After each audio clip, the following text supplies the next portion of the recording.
ready for some football. I don't know about you. Who else could it be but your man Lou? Yeah. The LouieTeeNetwork is powered by MusicHead University. MusicHeads, classes in session.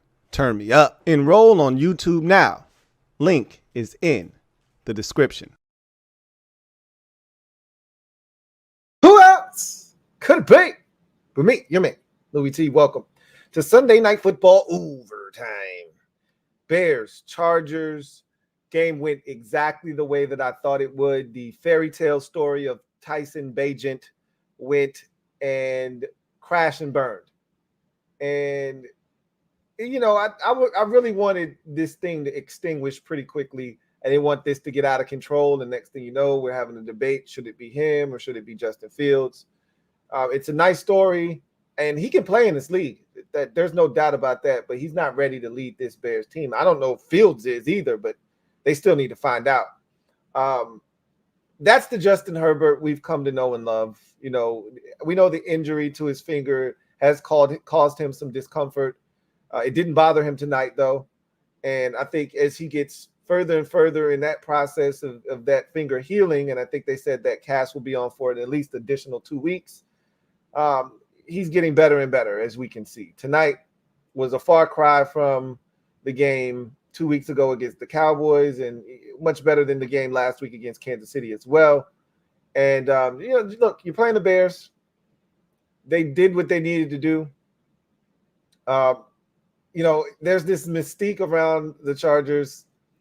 A lot of it is negative, where if the game's close, they're going to do something that almost isn't fathomable to lose the game. They never allowed that to seep into anyone's brain tonight. You know, as a fan, sometimes you just need one of these. You just need a game where you can relax. You're not worried about the outcome in the fourth quarter. You're not at the edge of your seat. You just need one of those nights where Austin Eckler's on the sideline at the end of the game. All your defenders have their helmet off, and it's almost like a glorified preseason. You just need one of those every once in a while. And this was the perfect storm for the Chargers. They took full advantage, scored on the first 5 possessions of the game, got Austin Eckler. And really the run game as well involved early and often. The screen game was prolific.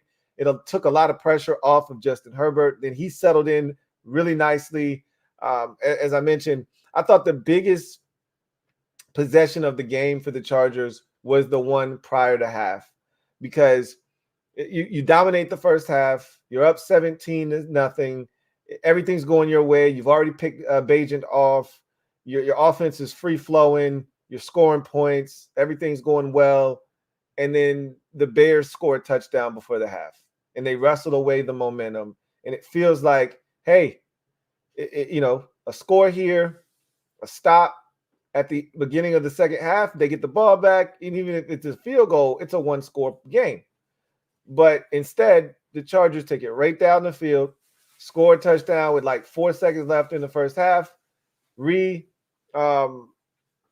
of reset the scoreboard and push that lead back out to 17 where it was before the Bears touchdown. And I thought that kind of restored order in the game and put the Bears to sleep once and for all. They never really rebounded from that touchdown they gave up before the half. And they kind of cruised after that. You know, didn't allow anything crazy to happen. No big explosive plays. They didn't do anything stupid. It was just one of those games where if you don't give it away, the Bears aren't going to take it from you. And so they didn't self-destruct. They didn't give up any big explosive plays, although they could have. Velus Jones fell down on an easy touchdown, but the Chargers took care of business tonight, as they should have. And we'll see if this begins them riding the ship. You know, let's take a look at their next. Let's take a look at their next 3 or 4 opponents and see where they are. So you got the Jets next week on Monday Night Football. That should be an interesting game. Lions after that. And then you've got the Packers, Ravens, Patriots, Broncos, Raiders. This is very doable. Again, the only game you probably won't be favored in is the Lions game. In the Ravens. Every other game, you'll probably be the favorite, and you'll probably be the better team. And you should have a chance to win. Again, the Jets defense is ferocious. They don't score a bunch of points. If you don't help them, you probably can take them out. I could see them just like Cincinnati, off to a slow start. Bengals have turned it around. They look like the Bengals of old, and they're going to compete. This Chargers team, playoff team from last year, when you've got a quarterback like Justin Herbert on your team, anything's possible. They're still trying to work out some of the kinks of their offense. Got some young players that they need to get involved. It was good to see them finally, and this was by necessity tonight, but it was good to see them get their first-round pick, Quentin Johnston, involved in the offense tonight. They didn't have a choice, though. Already down Mike Williams and then losing Josh Palmer relatively early in the game. They had no choice but to go to Quentin Johnston and get him involved. And you could see a little bit of what he brings to the table, and it looks like he's going to have to play by force now. And Chargers fans have been asking for this. I think they're going to see what they've been looking for now because, all you have left is, the other rookie from TCU, Davis, and Simi Fioco. So I think you're going to see a lot of Quentin Johnston. So that was good to see him getting involved. It was good to see the run game be a huge part of what they were trying to accomplish tonight. They were very consistent with the run game, something that I know Chargers fans had been asking for. They had really lacked early on in this season. Consistency with that. They've had games where they've been really prolific on the ground, but tonight I thought that they were able to just, if nothing else, be persistent with it. They didn't run it effectively per se, but they did run it 25 times. Okay, and for them, that's a lot. So they didn't run it for a whole hell of a lot, only 54 yards, but they did stick with the run. I thought there was a solid balance to what they were doing. And again, the screen game was huge in tonight's performance. And they were able to just control this game really start to finish. This game was never really in doubt. And credit to their defense for, not giving up anything big, not allowing the Bears to really have any signs of life. Again, they did give up this drive before the half. They did have a receiver wide open behind them deep for a touchdown. But other than that, they really played smart, fundamentally sound football, kept everything in front of them for the most part. When Bagent made a mistake, they made him pay. Almost picked him off again. Kendricks with a beautiful play over the middle of the field, almost picked him off again. They, like I said, controlled this thing start to finish. Did what they were supposed to do, snapped their losing streak, and now they're back to 3-4. And a win next week on Monday Night Football versus the Jets, and just like that, you're back to 500. And then anything can happen from there.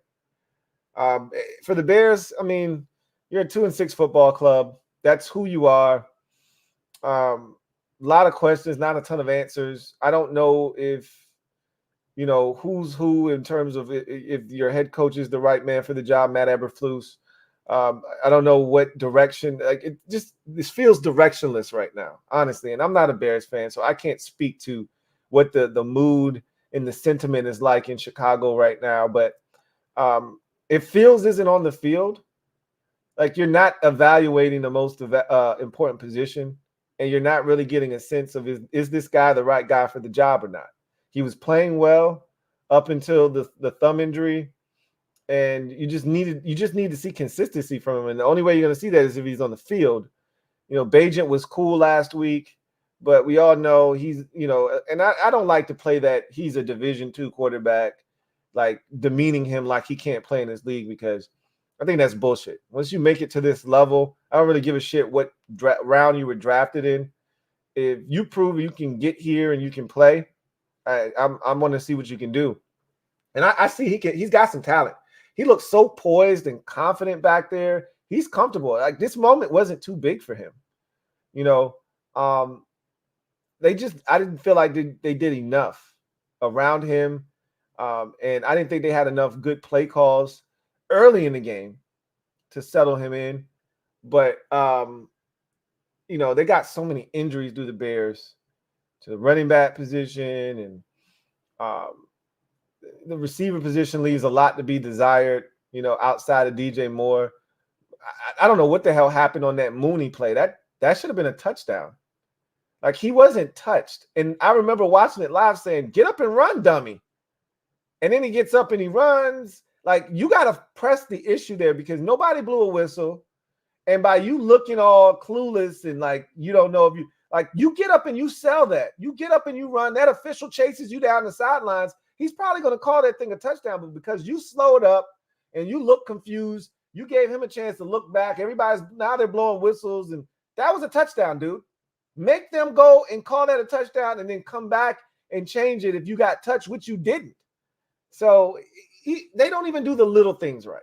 Right? That was an opportunity early in that game for a touchdown. And if you score on that first play of the game, that was literally like the first play of the game. You score a touchdown on that first play, this whole game is different.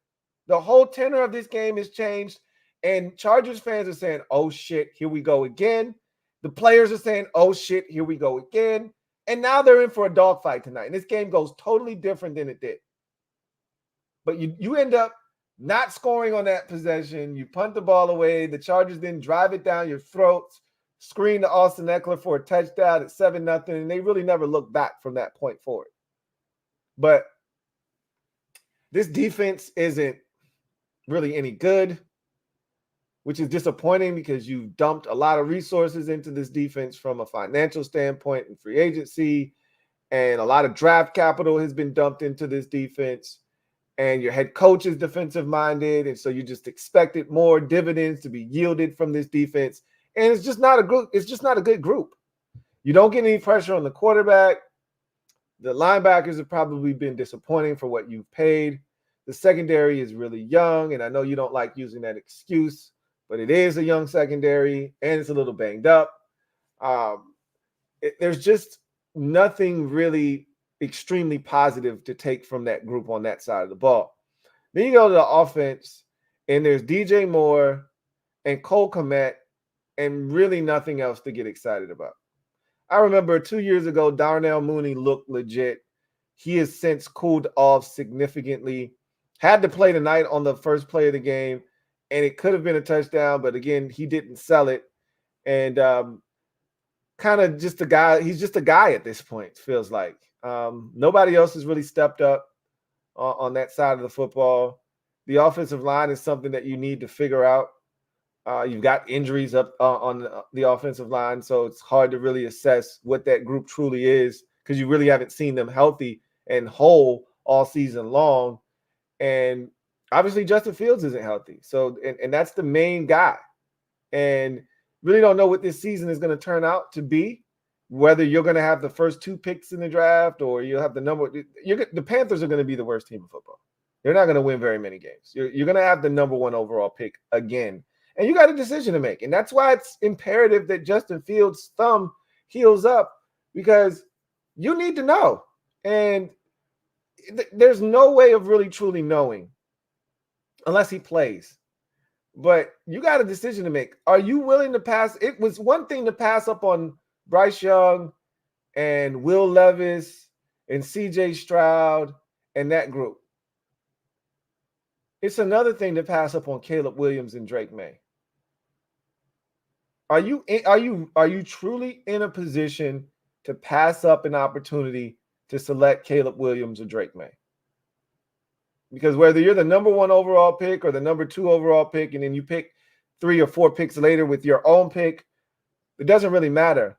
You're going to be in a position to upgrade the biggest position in all the sports. Do you feel like you need an upgrade, or do you need to build around Justin Fields? Or do you need to trade out of that pick like you did last year and acquire more assets and allow some quarterback needy and desperate team to come up and get one of these guys? But you got to make that determination. And Justin Fields being hurt is the absolute worst scenario possible for you because it doesn't allow you to fairly assess where you are in this process, and it doesn't allow you to make an educated decision. Because you're going to end up with the number 1 pick more likely than not. If not 1, definitely 2. But I can't see anybody in the league being worse than Carolina. And I don't see the Bears themselves winning that very many more games this season. So that's the frustrating part if you're a Bears fan, is like you're kind of like on a hamster wheel right now, kind of stuck in neutral, so to speak, because without Fields, there's really no reason to watch Bears football right now. I mean, Bagent, again, was cool. It's a nice story, but he's not the future of the Bears, at least not yet. And again, if you got a chance to select Caleb Williams or Drake May, you got to do that if you think that's the right move for your franchise. You can't mess around with Tyson Bagent, So they got some decisions to make. Hopefully Fields is back here in the next couple of weeks so they can start to really go through that process again. They still got a lot of work to do. It's crazy because coming into the season, what was weird about the Bears? A lot of people were picking the Bears. They were a chic pick. People loved, what they had done in the offseason. It's funny, the two teams that everybody was really ranting and raving about all the improvements they made to their football teams were the Bears and the Giants. Offensively, you look at what the Giants had done, getting Darren Waller, and they went out and got Campbell, and they drafted Hyatt, and, they already had talented guys on their team. So you add all those guys to the mix. You're getting Wan'Dale Robinson back. It just felt like, oh, man, look at all the stuff that the Giants have done on offense, not to mention what they had done on defense, going out and getting Bobby Okereke and things of that nature. And you looked at the Bears. They traded for Chase Claypool last year, so you really felt like, okay, he's really going to be integrated this year, so he's going to be a problem.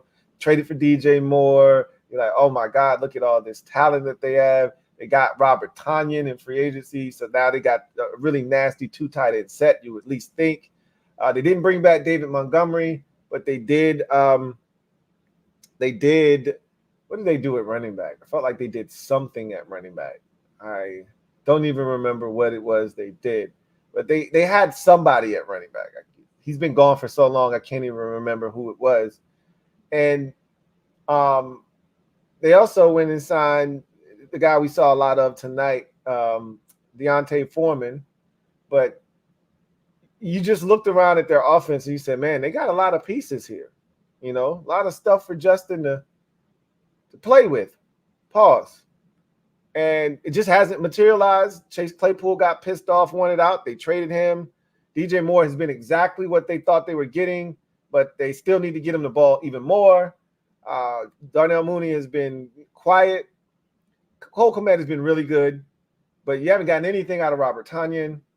You look to fortify the offensive line, but you really haven't seen that group together as a whole because, the left side has been ravaged by injuries.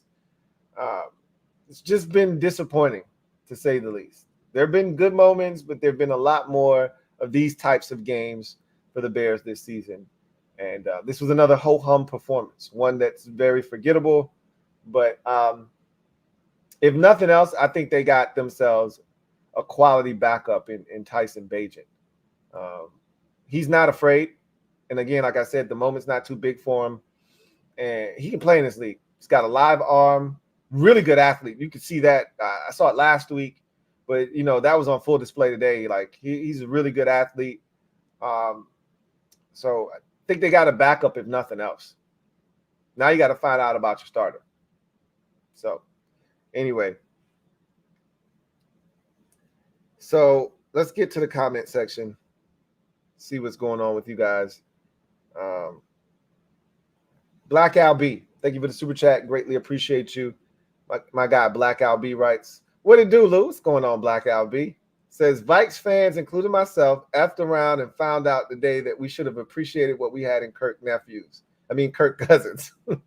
They called him Kirk nephews for too long. He's earned Cousins already, man. He says, Achilles ruptured, season done, and that's probably going to bring your season to an abrupt halt. And yes, you know what? Sometimes you don't know how good you've got it, and you don't know what you've got until it's gone. People fail to appreciate the things that they have a lot of times. And sometimes you need to be reminded, and things need to be taken away from you for you to gain a greater appreciation for what you had or have. And I think this is only fitting for Vikings fans, because we had to learn the hard way. Washington fans had to learn the hard way that we had it good. And there's still Washington fans in denial to this day that still don't want to admit Kirk Cousins has been the best quarterback that this franchise has had probably since Joe Theismann. A lot of fans don't want to acknowledge that. But it's true. And we never really truly fully recovered from him leaving until this year in terms of any consistency. Like, we got a guy we can ride with now. But every year, and I'll knock on some wood here, since he's been gone, there's been at least 3 starters every year. You know, one of the underrated things about Kirk Cousins that nobody gives him credit for, he doesn't miss games. He doesn't get hurt. That was one of the most redeeming qualities about Kirk Cousins, is that, and you say what you want about him in late game situations, and we saw what he did against San Francisco last week, and that opened some eyes of some people. But he's been doing that for years, by the way, just so you know. That wasn't the first time. A lot of people act as if it were the first time, but it wasn't. But I'll tell you this. This is surprising to me because he doesn't get hurt. But I really want to see if there's a greater appreciation for him now that he's not going to be in the lineup next week. The one guy that you could count on every week, Justin Jefferson got hurt. You used to deal with Delvin Cook being hurt all the time. You know, you used to deal with Irv Smith, Jr. being hurt all the time. This guy being hurt, that guy being hurt. The one guy that was always in the damn lineup, despite everybody else being banged up, was number 8. And now he's not there. And you don't have an answer. I saw Jaron Hall in there, and he came in and promptly fumbled and stunk it up. And so I don't really know what the hell you're going to do. You were just getting your season on track. You just made it back to 500 at 4-4. The schedule was very doable, as we had talked about. You had a run in you. Well, that shit's over with now. I got Jacoby Brissett over here if you're interested, but I don't really know what the hell that's going to do for you. You're not going to win anything of note with Jacoby Brissett. But, hey, I mean, you got a 5th-round pick. He's yours. I might even be able to hook you up with a 6th.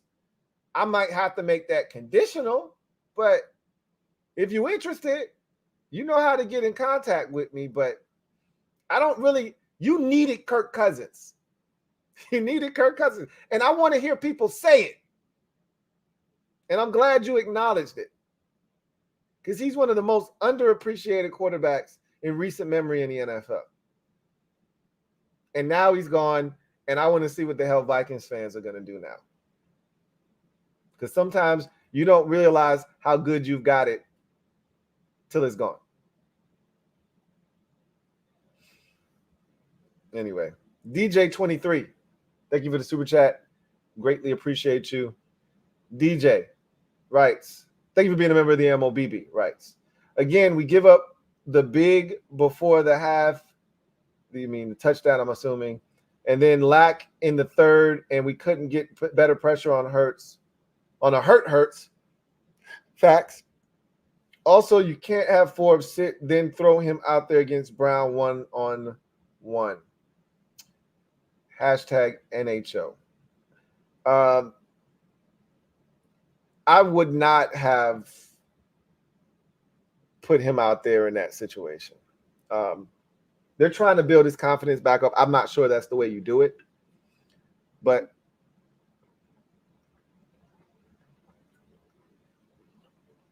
they wanted to give him an opportunity. They gave him a few opportunities last week against the Giants. They snuck him out there. Nothing went awry. They tried to do the same thing this week, and the Eagles are 7-1 now for a reason, because they exploit matchups. They find your weakness, and they exploit it. And the minute he hit the field, it felt like they targeted him every single time.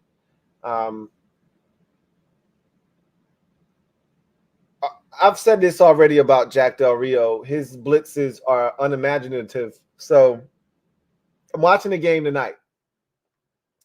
And I want to say this was either the first or second possession of the game, and Joey Bosa gets a sack.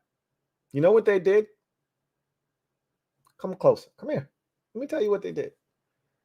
They lined up Joey Bosa and Khalil Mack on the same side of the field. total mind blow, and he wins from inside. He wins from inside as a 3-tech. Isn't that special? Yeah, we got Montez Sweat and Chase Young, and we've never tried that once in 4 years. Make it make sense. I just told you, we are so prehistoric in our approach to everything. Analytics, how to utilize players, packages that you put together. Everything that we do on the defensive side of the football is from 1994. And that's why we'll never maximize what we have until we get somebody else in here. And it's a shame because all this defensive talent, air quotes, air quotations, that we had, I would have loved to have seen it under better tutelage, under a different defensive coordinator that was diabolical and maniacal, that would utilize the kind of talent that we had. I guarantee you give us a Vic Fangio, our defense would have been filthy. Anybody of that ilk would have took what we had, and you give us a Brian Flores, do you know what this defense would have been doing? Are you kidding me? He's got that Vikings defense flying around. That Bieniemy kid is everywhere. You give him these types of defensive linemen, you think he's not going to move guys around, have them standing up, walking around, lining up on the same side, over the center? Like, you think he's not going to move guys around? Yeah, right. But our guy, no. We're going to play it straight up. And when we blitz, it's going to be everybody blitzing in a specific gap so that it's easy for the opposition to pick it up. And we're going to send a guy from 17 yards away so he'll never have a chance to get there. That'll really throw him for a loop. Our defense is so maddening because there's no creativity. Similar to our run game.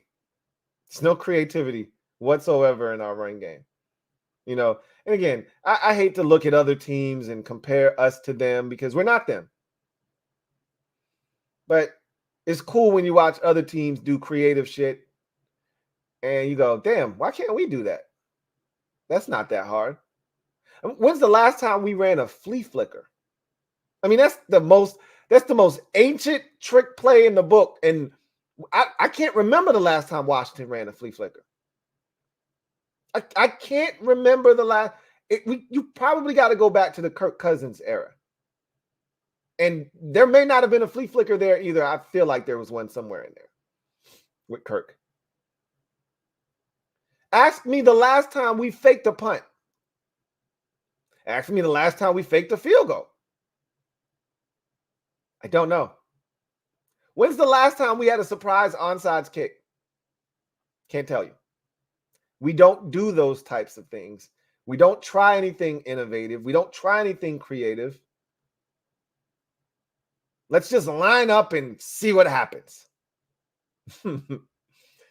Yeah. Abel Ambrosio. Been a member for 12 months. Who writes, that Logan Thomas 15-yard penalty was BS, but hey, NHO. It was. But guess what? We had our opportunities. I don't like complaining about the officials. You guys know how I am. You know, it's got to be egregious to the point where we would have won, but no, we would have won if we would have not dropped two passes, if we would have not turned a receiver free, if our coach would have challenged a fourth down pass that probably wasn't caught, if the officials didn't magically decide to overturn a catch on a third down that would have given us a first down. If our tackle doesn't give up a sack on the most important and critical down of the game. I could go on and on.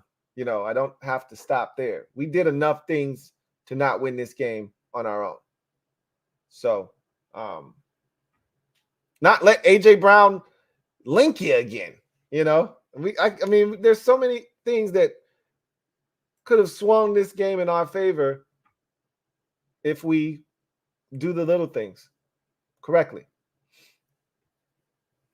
That was a BS penalty, though. I agree.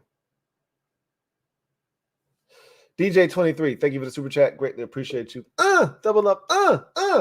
Who writes, not going to shit on Terry, but you need to catch that with your hands, not your chest. I don't ever get on Terry about catching with his body because he's been doing it for years. He's good at it. Michael Irvin was one of the best body catchers I've ever seen in my life, and he really didn't drop the football, and neither does Terry, really, for that matter. So I'm not going to get on Terry about catching with his body. Catch the ball however you're comfortable catching the football. That had nothing to do with him being a body catcher. It had everything to do with him just not having his hands in a place to catch the football. I think he might have slipped on the first one. And when he slipped, that's when his shoulder got involved and it hit the ball and he never had a shot. Had he got his hands up, and he would have caught that shit because that's what he does. Now, the second one, that's all him just not catching the football. It was away from his frame, but it's out where he could see it. All he had to do was get his hands up under it. His hands were too wide. It just wasn't – he didn't do that in a manner that we're accustomed to seeing him do. And I just think he was so wide open, and Sam had such a clean pocket to throw from, or he had stepped up, and it was so clear that he just expected Sam to put it on him, and he should have. That's all on Sam, if you want to be honest with you. You know, if we're slicing up the blame pie there, Sam gets 70% of the blame on that one. He can't make a bad throw there. He's too wide open, right in front of you. However, still, it needed to be caught, and he gets about 30%. This Terry. Gotta catch that ball. Again, that's the difference in the game. Their receivers made their quarterback right, even when he was wrong. Somebody had the audacity to tell me that the A.J. Brown back shoulder catch touchdown with one hand was a great ball. If your receiver has to catch it with one hand, I doubt that it's a great ball. It was good location away from the defender, but that wasn't a great ball. He had to catch it with one hand and get both of his feet down.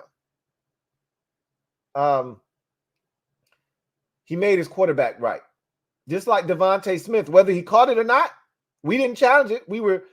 Our coach was in a daze, like he usually is, like weekend at Bernie's with his sunglasses on. We don't even know sometimes if he's even with us over there on the sidelines, and let the play go by.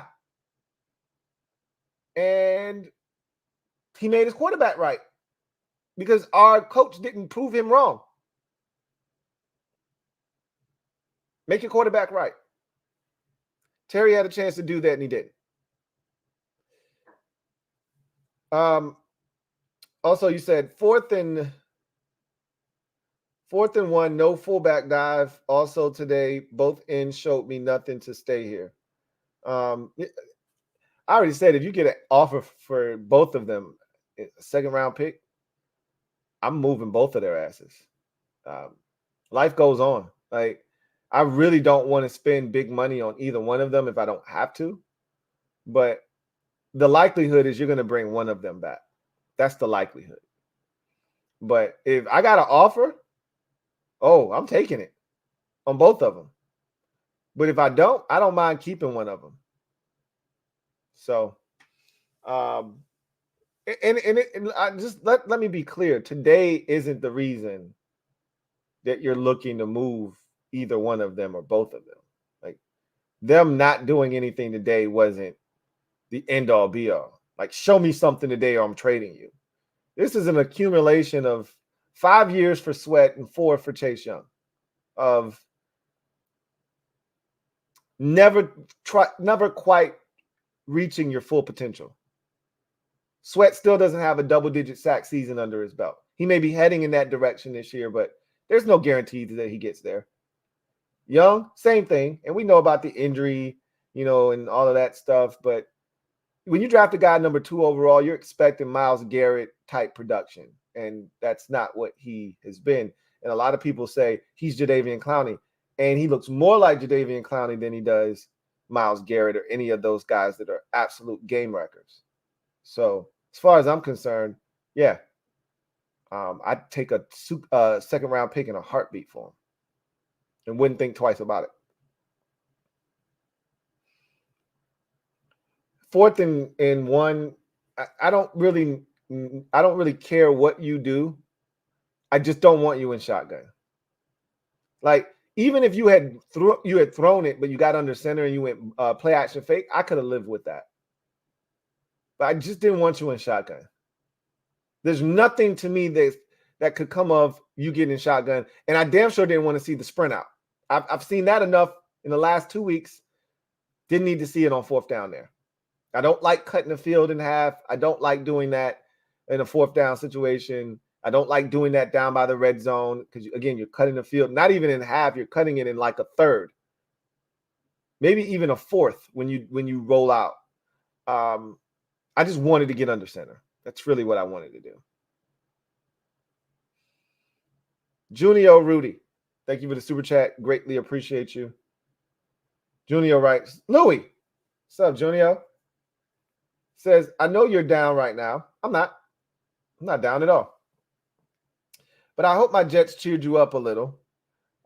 Yes, we might have set football back 50 years. Boy, did you ever.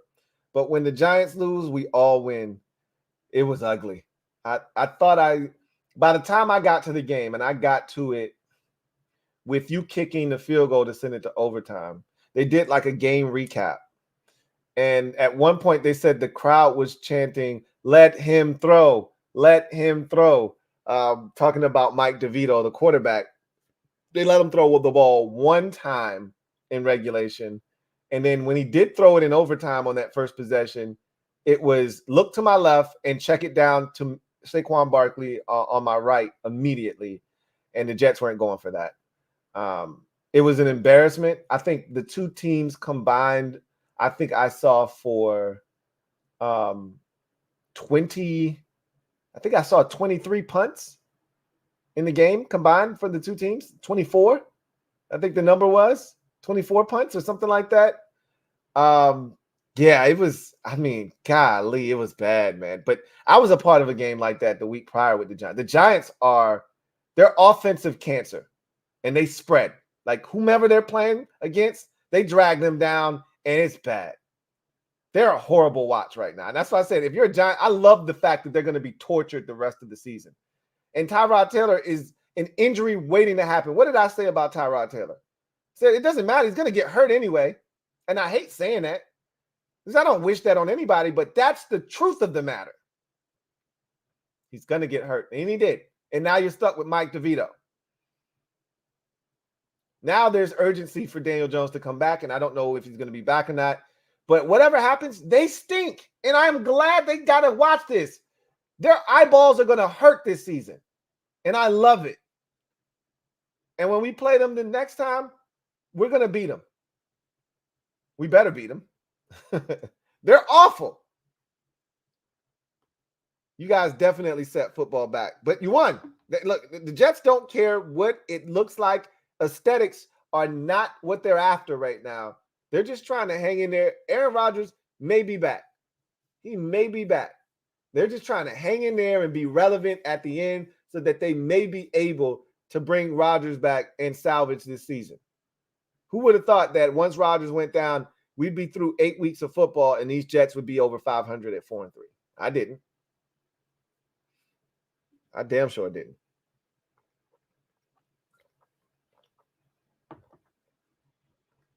Glad that your Jets won, though.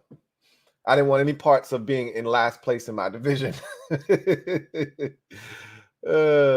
Red Wing 01, thank you for the super chat. Greatly appreciate you. Thank you for being a member of the MOBB who writes, did you see the Dami Brown tweet? He said, done with this. Yeah, I saw it. Could be frustration with his lack of involvement and the losing. Some of that's on him, but it also speaks to Ron losing the locker room. He said done with this, but we don't know what he's talking about. He probably was talking about what we think he was talking about, but we're not sure. We can't say for certain what he was talking about. But he probably was talking about his role on the team.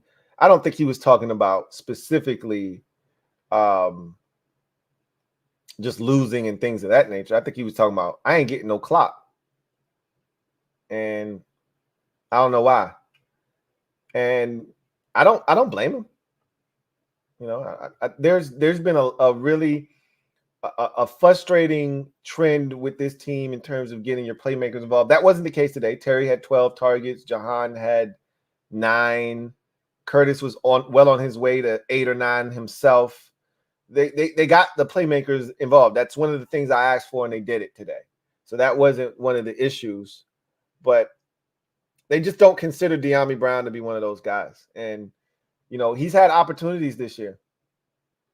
And against the Bears, he didn't dive. Again, Sam could have gave him a better ball, but he didn't dive. It's the same shit that we crucified him for in the preseason a couple of years ago when Sam threw it was last year, I think it was, in the preseason. Sam threw him a dime down the sidelines, and he decides to put one hand up instead of two and doesn't catch it. You're like, bro, what was that about? He had another sideline ball last week. I want to say it was against the Giants. Might have been the week before that, but I'm pretty sure it was against the Giants last week. Probably was the week before that, honestly. I don't remember who we were playing. But Atlanta. It was Atlanta. Yeah, and he didn't catch it. He only put one hand up. Didn't, try to draw attention to, hey, I can't get my other hand up because he's holding me. Nothing. Just one hand, didn't catch it. Dime from Sam. Like, you got to make the most of your opportunities. And he hasn't. And he can play. I think he's not trash. I think he can actually help a football team. But does it speak to Ron losing the locker room? Maybe. That's what happens when you're on the verge of getting fired. And you're underachieving. And guys think that their roles should be bigger on the team. And you're losing games that you shouldn't lose. It's one thing if we're winning. Like, guys will accept their role on the team if you're winning. And me sitting on the bench and not getting snaps isn't going in vain.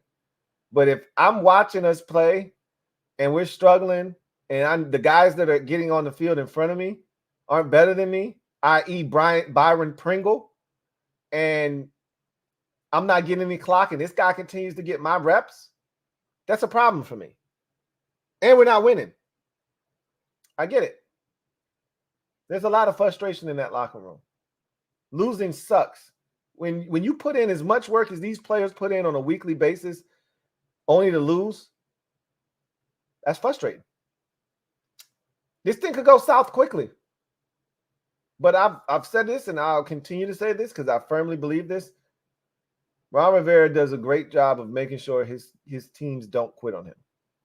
And I don't think this team's going to quit on him either. So, Diami might be frustrated. Guess what? He'll show up on Wednesday, ready to work, and that'll be that. If he's still here. And I don't see anybody trading for Dami Brown. Last time I checked, he's not even on anybody's radar. But, yeah, I saw it. Jay Black, thank you for the super chat. Greatly appreciate you. Jay writes, my saddest thing that happened today, my 5-year-old said, why are we fans of this team? They always lose, and I had nothing to say. That's a hard conversation to have. What I always tell people that ask that question that are older, it's hard to explain that to a 5-year-old because they don't really understand that, hey, it's going to get better. They just know this is all every week. We're sitting here in the same spot and we always lose. But I always tell people it's going to make it that much sweeter when we win, which it is.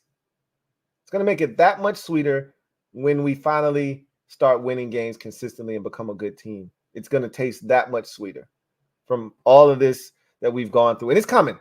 With Daniel Snyder gone, with new ownership in here, with a quarterback now that we feel like we can ride with, it's only a matter of time.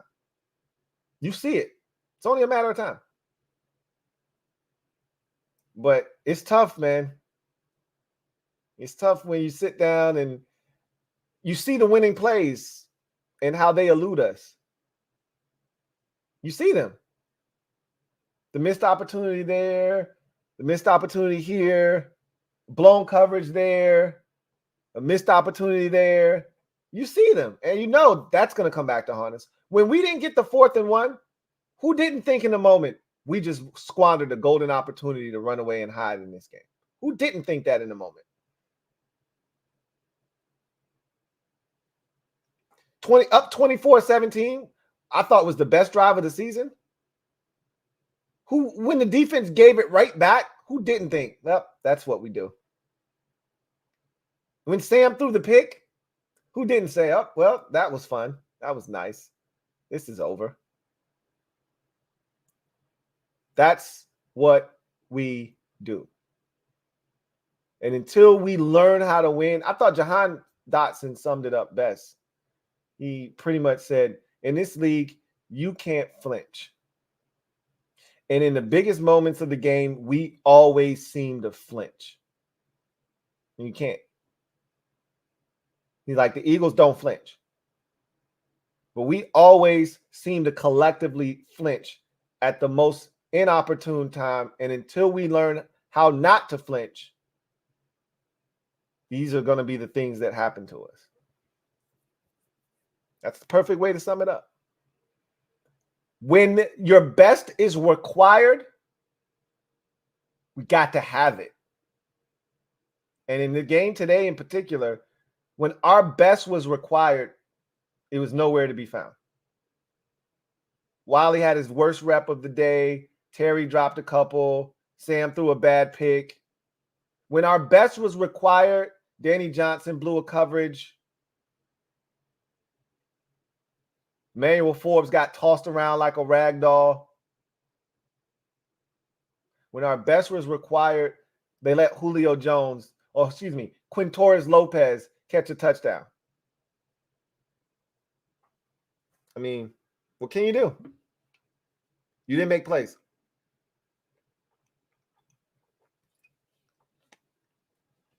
I don't know what to tell your 5-year-old. I wish I had the answers for you. That's a tough conversation. All you got to do is look, son, this is what we do. No one ever said it was going to be easy, but it'll be rewarding at the end. And we're going to be celebrating one day, son. Trust me. I hope you're not lying to him if you tell him that. But you believe it. So you're not lying to him because you believe that. You're not deceiving him. Intentionally, at least. Kevin, thank you for the super chat. Greatly appreciate you. Kevin writes, hey, Lou, I need Marvin Harrison in the Packers uni. Do you really think the Packers are going to pull the trigger on a first-round receiver? And you can't just pull the trigger on that's a top 3 pick more likely than not. Marvin Harrison Jr. is. Top 3 pick. You really think your Packers are going to finally break the streak and pull the trigger on a first-round wide receiver? And then not even just the first-round wide receiver, a top 5 pick at receiver? I doubt it. Y'all got too much pride.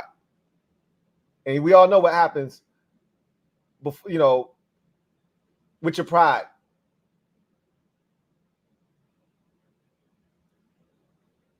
We're going to see. I don't have any faith in your organization. And you guys are a hard watch right now, too. That offense is just brutal to watch. It's like the blind leading the blind. It's a bunch of young boys out there running around, not making plays. And they all young, and they all look like they lost.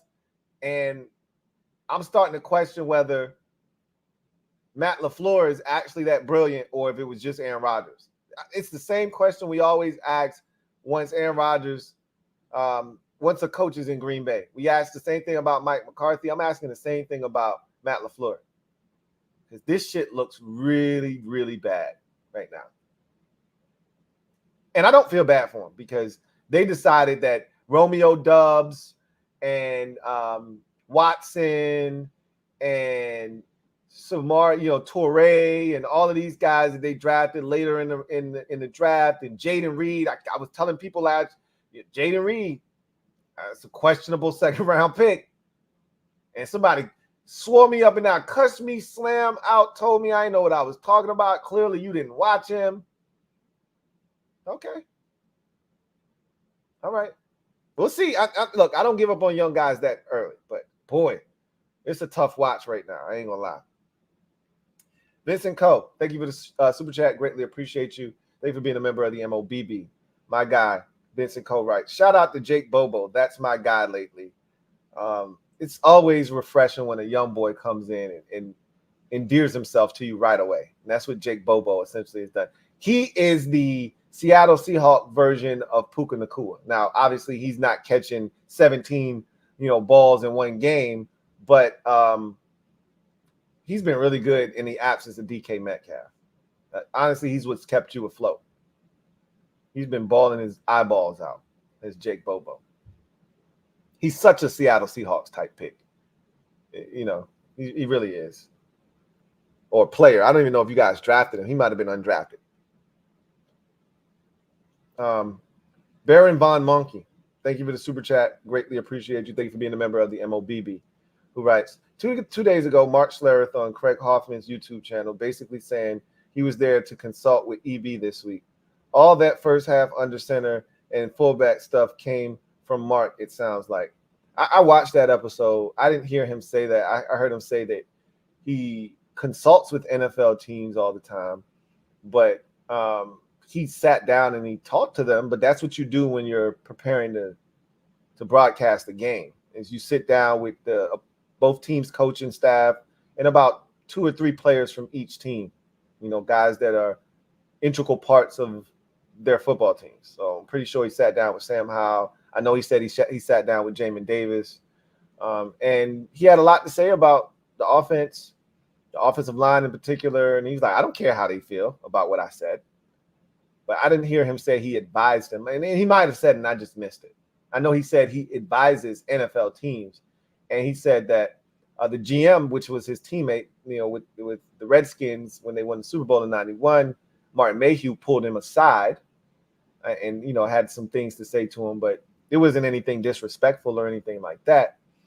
But I don't recall him saying that he, you know, advised him or anything. But obviously they made Cole Turner inactive today. They activated Alex Arma, and like I said early on, they even threw him a screen. But we didn't see too much of under center or the fullback. We just got away from the run game pretty much totally in the second half as a whole, which was really disappointing.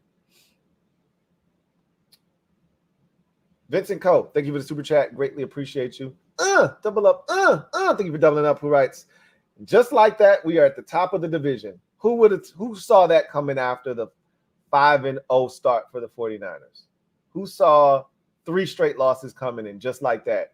There you are, tied atop the division. You guys haven't played each other yet this season, have you? Don't think you have. Things just got interesting in that NFC West division. Still think the 49ers are the best team in that division. You get Deebo Samuel and Trent Williams back, and it changes a lot of who they are.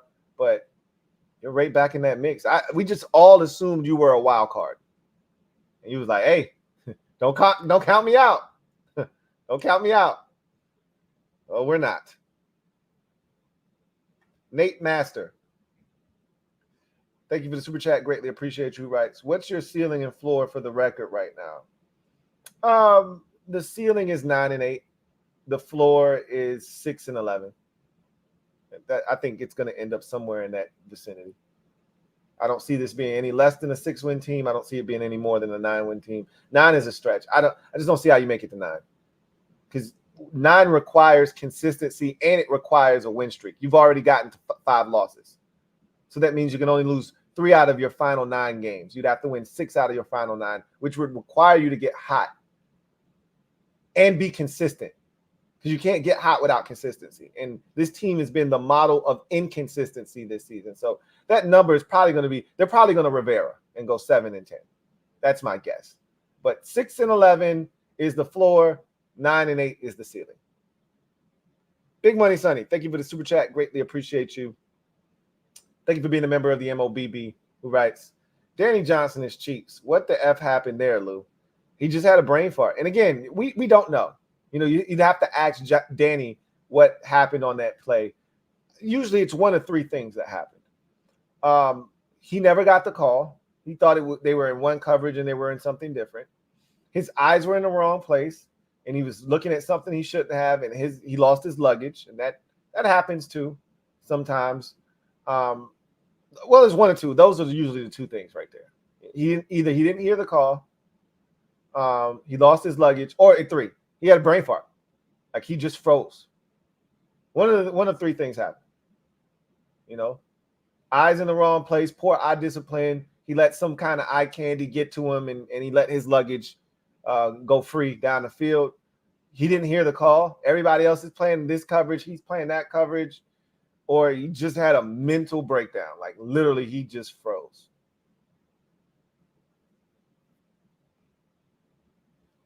Video channel, thank you for the super chat. Greatly appreciate you. Thank you for being a member of the MOBB who writes, Lou, you ready to start looking at the draft? Negative. You know, I'm not a draft guy in season. You know, it's got to be bad. Like 2019 is the only year. And even then I was fighting draft talk, even though we were horrible and I knew.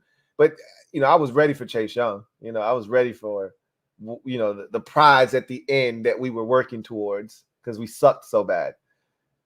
We got plenty of season left still. I know that sounds cliche, but it's true. Still 9 weeks left to ball. And I'm going to enjoy this because it's Sam. I got a reason. I have my why. You know, it's not like 2019 where we're horrendous and there's really, you know, there was Dwayne Haskins, but he stunk too. Coaching staff was horrible. We had already fired Jay. Old man Callahan was in here. He was abysmal. We hadn't scored a touchdown in a month. That's not what we're dealing with right now. This team can score. Sam's fun to watch. They look like they may have fixed the offensive line or at least fortified it somehow. And so this could be a lot of fun. The ups, the downs, the growing pains of a young quarterback, but there's a lot more good than bad still left to come. I'm excited. So the draft's not something that I'm really into right now. And I'm not going to be until we get a lot further into the season and towards the end and we're out of it already. If we're still in it, you know, I'm focused on the task at hand. Video channel, thank you for the super chat. Greatly appreciate you. Double up. Thank you for doubling up. Who writes? All right, Lou. How would you fix Forbes? Oh, that's simple. What's Darryl Green's number again? That's all I would do. If Darryl Green says I could fix him in 10 to 20 minutes, well, shit. Let's make it happen. What are we waiting on? Just get Darryl Green's number. That's how I'd fix him. Let somebody who did it at the highest level, one of the greatest to ever do it, let him talk to him. See what he got to say. Clearly, Darryl's seen something that's off that he could help him with. But I could just tell you this. If you're looking to build somebody's confidence, you got to start them off slow. And so I would have never put him out there against A.J. Brown. Never. That's just not what he's not ready for that yet. Clearly, it's not. A.J.'s a big fit. Like, I want him going up. He would have been playing a ton next week against New England. He might get his lunch. He might get his lunch money taken again, but it won't be because he got bullied around by a big physical menace of a receiver in A.J. Brown. It'll be Kendrick Bourne. It'll be one of those types of dudes out there running around. The young kid they got from Demario Douglas. It'll be one of them dudes that's cooking them. I can live with that. What I don't want him doing is going up against a man amongst boys who could toss his little ass around like he did on the touchdown. He's probably having nightmares about A.J. Brown at this point. I mean, it felt like, remember the Titans. Remember when Coach Boone asked Petey if he liked playing football? Was football fun? And Petey ain't know what the hell to say. Yes, no, maybe. I think. Son, can you cover A.J. Brown? No, yeah. Maybe. No. Yeah, maybe. Not even a little bit. Yeah, no. No, he can't cover A.J. Brown. I wouldn't have even put him out there for that. I would have started him slow. A game like New England is the perfect opportunity for him to get out there and see what he's got. You know, that's a young team with a struggling quarterback with receivers that ain't about that life. That's the perfect opportunity for him. I put him back out there against the Giants. and let him see what he can do in a game like that with an ass quarterback where they're not going to be able to throw it a bunch, and see what he can do in that situation. See if you can't build this. Like, you got to put him in positions for him to succeed, to build him back up and give him that confidence. And then he can start seeing some of those big boys again. Then you can throw him out there against a CeeDee Lamb and he won't flinch. But right now, you can't send him out there against these dudes that's going to do him dirty. Can't do it.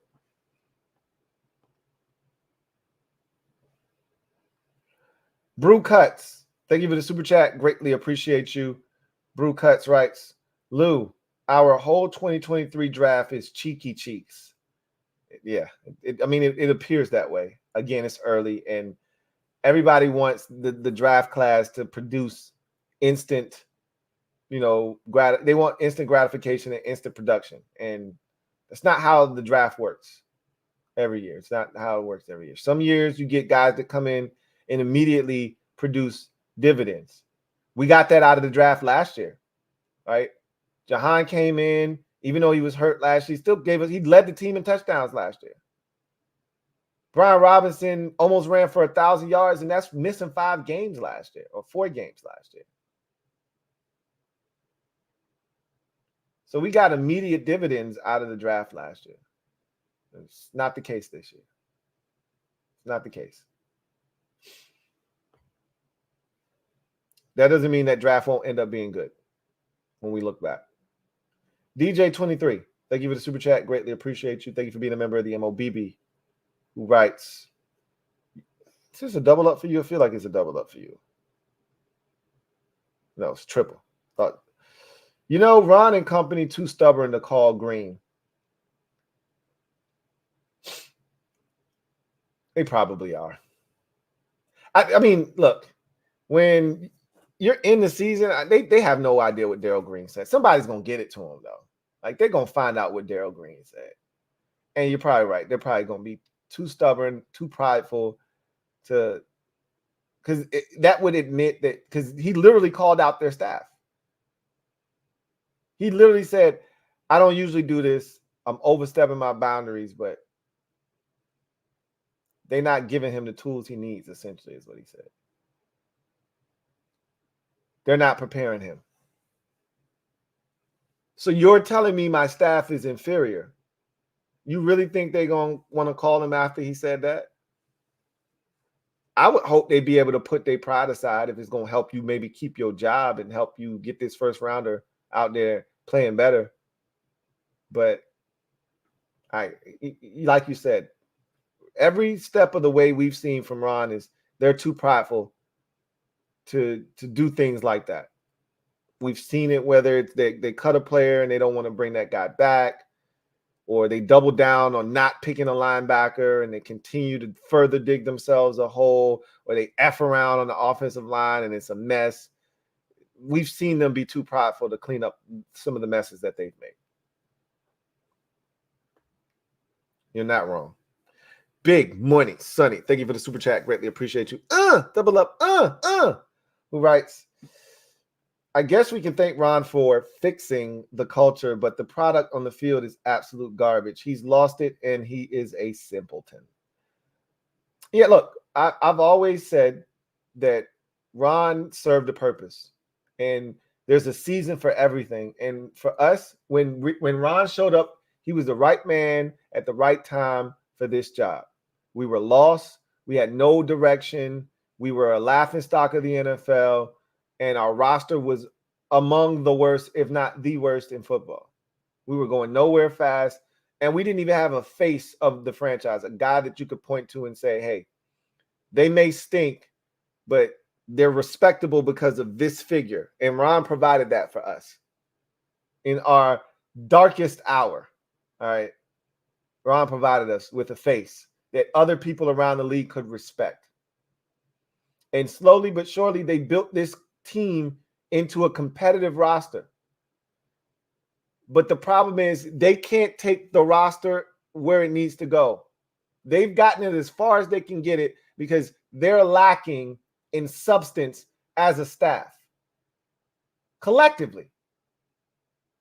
And so even though, we got holes in on this roster, We got enough, as you can see. We got enough talent. We could have done the exact same thing that was done to the Bears tonight. We could have done that to them. The Giants stink. And if we would have come out with the same game plan that we produced today, we would have beaten the Giants handily last week. Handily. But again, as a staff collectively, this group, they ain't it. So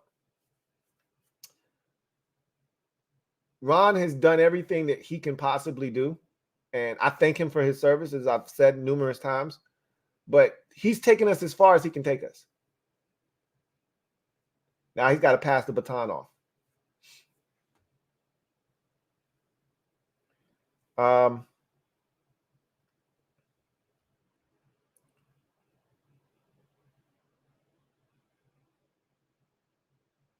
Let's see.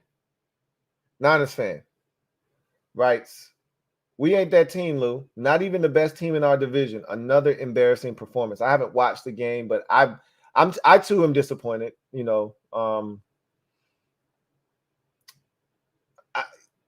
sometimes you don't really realize how important certain players are. But Deebo Samuel, the combination of Deebo Samuel and Trent Williams being out seems like it's too much for y'all to handle right now. Y'all struggling with that, big time, big time.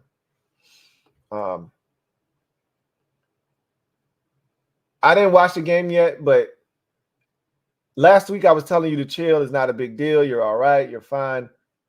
You didn't play a chump this week. You played a good team. But I think it's time to start questioning. I don't want to say panic. Panic's not the right word.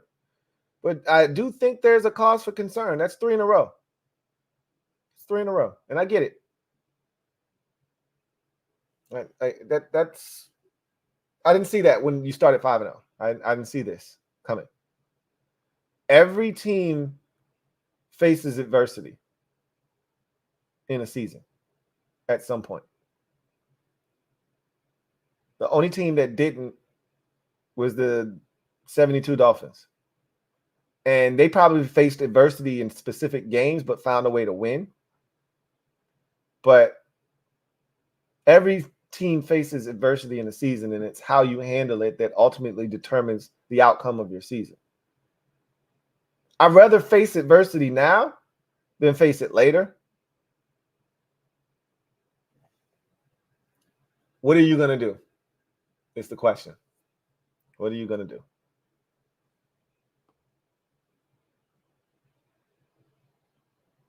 All right. Juan Gotti talking sports says, "Don't want EB as head coach, but what if the new head coach comes in and says, I'll do my homework, but EB is a strong possibility to be retained. Don't forget he signed a 2-year deal. How would you feel about that?" So I would need to see more. So I'm a huge fan of continuity. You know, I don't want Sam in another offense. I'd love him to be in the same offense for another year, but I also don't want my quarterback throwing it 45 times a game.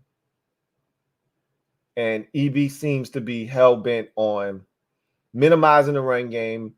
And I get it. And if one more person tells me, well, you know, the short pass game is an extension of the run game, I'm aware. But teams that run some form of West Coast offense, their quarterbacks aren't throwing it 40 times every week. So you can miss me with that. There still needs to be some semblance of a run game. And he just isn't interested in running the football. He's just not. So I struggle with that, because you're going to need to be able to run the ball. What happens when we actually start beating teams and have a lead late in the game? Do you trust his ability to stick with the run and our ability to actually run the football? Because I don't. Not right now. But I like what I saw from EB today. That was encouraging. It was encouraging. I hated what I saw on that last snap where Sam was, where Wiley was beat.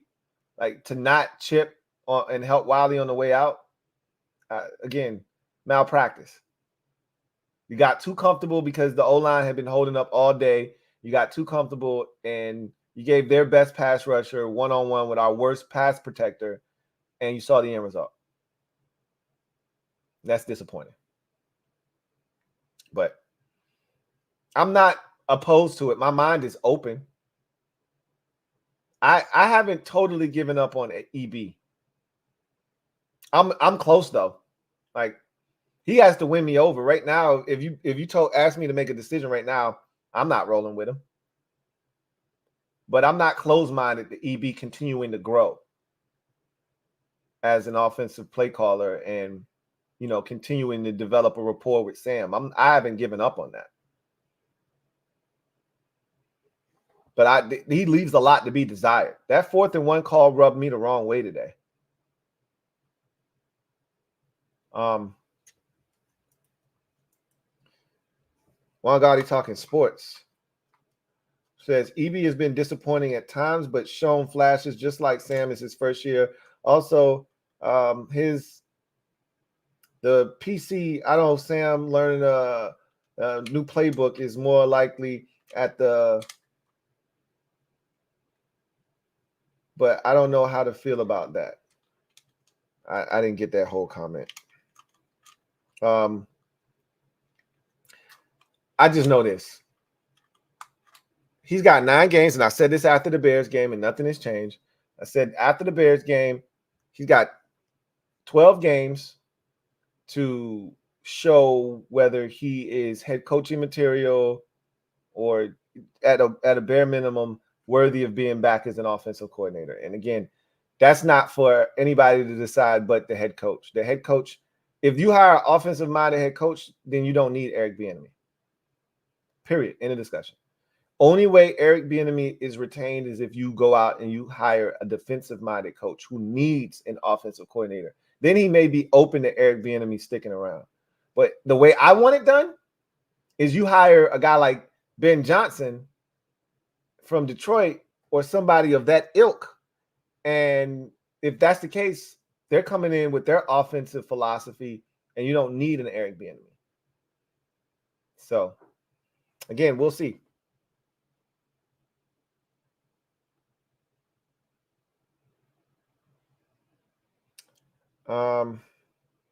Dandritz, thank you for being a member for 18 months. Who writes, EB as head coach, please. Keeping Ron at akin to starting Jacoby. No. Nah, it's not the same. Because keeping Ron is a formality, right? We know what's going to happen, but it doesn't really benefit you any to get rid of him at all, right?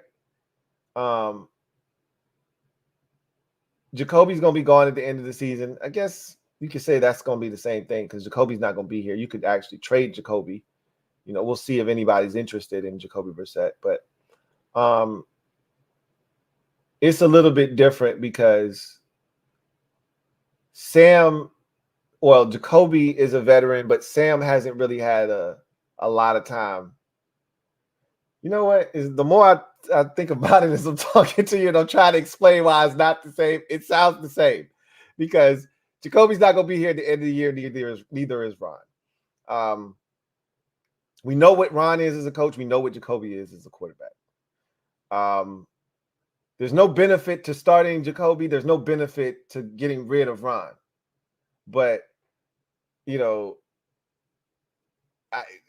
at the end of the day, Ron, there's no benefit to getting rid of Ron.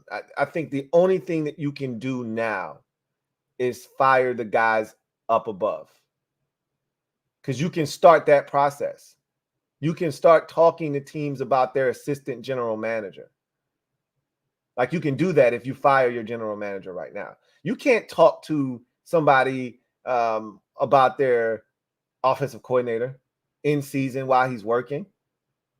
So you can start your GM search right now. You can do homework on guys and put together a list. Even if you can't talk to them, you could put together a list, and start to inquire and talk to people that you can talk to where it's not considered tampering, and get all the information that you need on the GM search. Whereas with the coach, you got to talk to him personally. You got to really sit down and figure out, is this the guy for the job or not? So I think you could go about it that way. But to be actor, thank you for the super chat. Greatly appreciate you. To be actor writes, we like a Tubi movie that was almost watchable. Oh man. Today was a good watch. We got our Tubi moments for sure. I don't think any any play was more indicative of a Tubi movie than Danny Johnson just like totally disregarding Devontae Smith. That's some Tubi, movie type shit right there. But anyway, I digress. We got 5 minutes left before we get out of here. Let's knock out some more of these comments. Brock made a ton of plays during the first 3 quarters to keep us in the game, but just like against Minnesota, he threw away the game after the defense kept us within a touchdown. I can't wait to watch. I was doing the live stream and keeping up with the score, and I saw that the score was 24-17. It was 24-10. You had the ball at the Bengals like 4-yard line. So I saw you were going in, and then I looked again. It was 24-17, and you had a shot. And then the next time I saw it was 31-17. So I was like, damn, I don't know what happened, but that was quick. So clearly he made a boo-boo. Kevin the PRF writes, I heard Colt McCoy's name since him and O'Connell were together for 3 years. Colt and Taylor still terrorizing the league. I mean, they're not going to give up anything for, Jacoby Brissett. If your season is probably going to be done anyway, you just might as well go get a guy like Colt McCoy, somebody that's familiar with your scheme, someone that you don't have to give up draft capital for, that can come in and competently run your offense. That sounds more likely, or a Carson Wentz or something. That's more likely than somebody trading for Jacoby Brissett. Now the Browns, on the other hand, could because Jacoby was literally there last year. He knows the offense. He could come in and run it tomorrow. So that would make sense for the Browns, not necessarily for the Vikings, though. So yeah, Colt McCoy would make a lot of sense for them, for sure.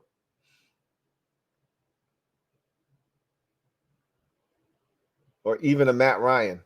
No, that sounds crazy, but dudes like Matt don't ever give up. If they gave Matt Ryan a call today, Matt would be on a plane tomorrow and he would be working out.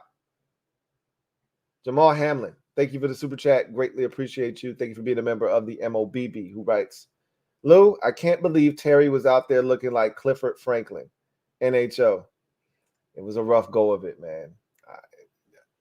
Again, everybody's entitled to, one of those games where they just have a couple of boo-boos, and he had one of those games, and they don't happen very often for Terry. That's not something we're accustomed to seeing. So he's built up enough equity with this fan base that he gets to have one of these types of performances. And I know it's killing him. I know he cares, and he puts a lot into his craft. So he'll be back. He'll be fine. He'll bounce back. He'll bounce back.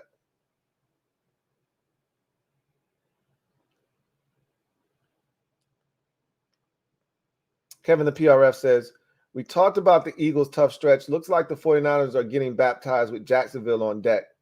Could be one of those situations. At some point, you got to put your foot down and you got to stop the slide, because it can snowball and can get out of control real quick. Real quick. This wasn't supposed to be a tough. They weren't supposed to lose to Minnesota. This wasn't supposed to be a tough. They weren't supposed to lose to Cleveland. This was not supposed to be a tough stretch for them. They made it tough. They made it tough.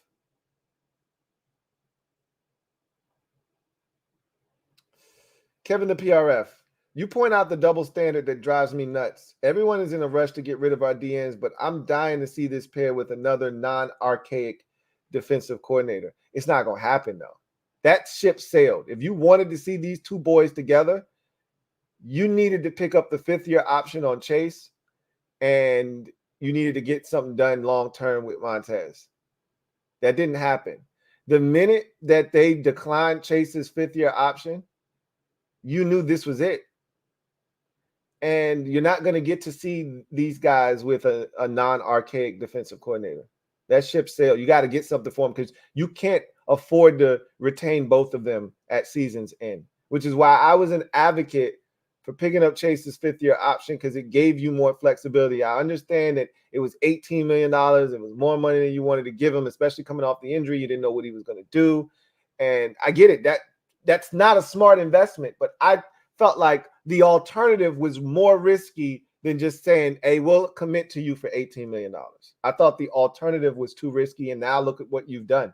You put yourself in a position, and it's not like, these dudes are out here killing it, and Tez got 9 and Chase got 8.5 sacks. You're like, damn, I don't want to get rid of neither one of them. They playing well, but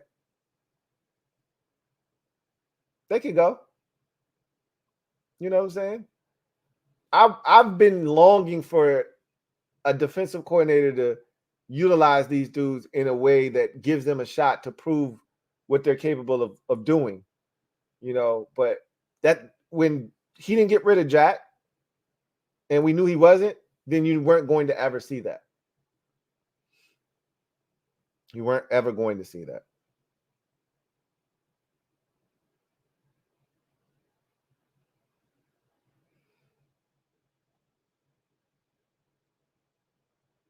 Dandrix, thank you for the super chat. Greatly appreciate you. Thanks for being a member of the MOBB, who writes, benefit is what is EB. Turnovers before delay or timeouts before delay, challenges, etc. I don't know. I mean, I still think we need to see what EB is as a play caller. If you advance him to head coach, he can no longer call plays. He has to delegate that to someone else. He can't call plays and be the head coach at the same time. So I would rather him just continue to be a play because I need to see if he's any good at this.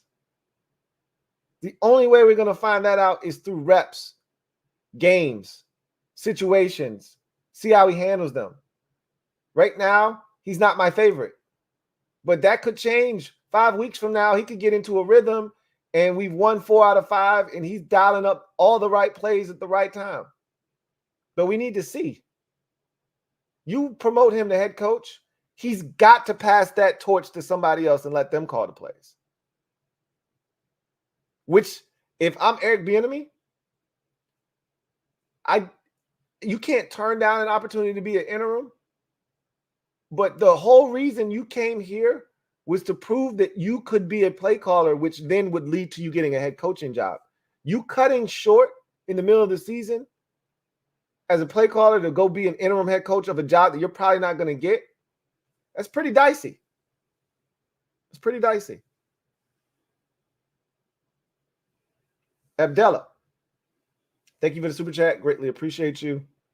Abdullah writes, Lou, remember what I said, core players not enough, blue chip. Look at Philly now with all the new toys. We didn't take enough risk. But that's never been who we've been. That's never been our MO. But it starts with the draft. Philly isn't going out and getting these players because they don't have talent. They're going out to add to the talent that they already have. They've drafted well, and they've done a good job in free agency, and they've done a really good job in the trade market, an excellent job in the trade market. I mean, if you look at their roster, a lot of the guys that they have acquired over time, but you also look at, a lot of the guys on their roster, Jason Kelsey and Fletcher Cox and, Josh Sweat. These are all guys they drafted. Jordan Mailata and Dallas Goedert and Jalen Hurts. These are all players that they drafted. Their entire offensive line, for the most part, all guys that are homegrown products that they drafted. Devontae Smith, they drafted him. So they've done a hell of a job. And then they added to that. Then they added the Slays of the world and added a James Bradbury, and they added, Kevin Byard, and they added Quintorris Lopez, and they added, DeAndre Swift. They went out and got those guys, but not before they went out and drafted well and established that we got really good football players. Jamal Hamlin, thank you for the super chat. Greatly appreciate you. Double up. Thank you for doubling up. Who writes, I believe everyone should be on the chopping block besides Terry, Fuller, and Sam. I'm good with EB. Well, this is the thing. So many people keep talking like we're out having a yard sale. There are only 2 or 3 players that teams around the league are even interested in. Number one. Number two, we're not going to blow up this roster. They're looking to move 1 or 2 guys, if that, if the price is right. Tuesday could come and go and nothing could happen. All this talk that we're having and nothing could happen. The only guy that I feel confident that won't be on this roster when the team hits the field on Wednesday is Montez Sweat. He's played his last down in Washington, if you've asked me. Because they've already got a 3 on the table. They don't want to take that 3. They want a 2. They've made it abundantly clear to anybody out there, if you want Chase Young or Montez Sweat, I need a 2. They don't have the 2 on the table for Montez, but they do have a 3. And if push comes to shove, I think they'll take the 3. But they got to make sure everybody knows I want a deuce for them. I don't see anybody else getting traded. Maybe Jacoby Brissett. They're not trading Kendall Fuller. We don't have enough depth at corner, and he's a good football player. I just don't see it happening. I don't see it happening. Anyway, I digress. That's going to do it for me, your man Louie T, here on Sunday Night Football Overtime. Chargers demolish the Chicago Bears 30-13, snap their losing streak. And I think they have a chance to right the ship. Things were going sideways. Brandon Staley's job was being questioned. People were starting to look at Justin Herbert funny, which I thought was a little bit premature. But one win sometimes is all you need to turn things around. I think that's what they're about to be in the midst of doing. Good win for them. If you're the Bears, you need Justin Fields back, man. There's no other way to say it. You just need to figure out what he is, because you got a decision to make after this season. You got a decision to make. Can't make it with him on the sidelines. Or maybe you can. Either way, I digress. That's going to do it for me, your man Louie T. You guys enjoy the rest of your evening. I will see you guys tomorrow for the CNN. The rest of you, I'll see you for Monday Night Football Overtime. Raiders, Lions, you know what it is. God bless. Good night.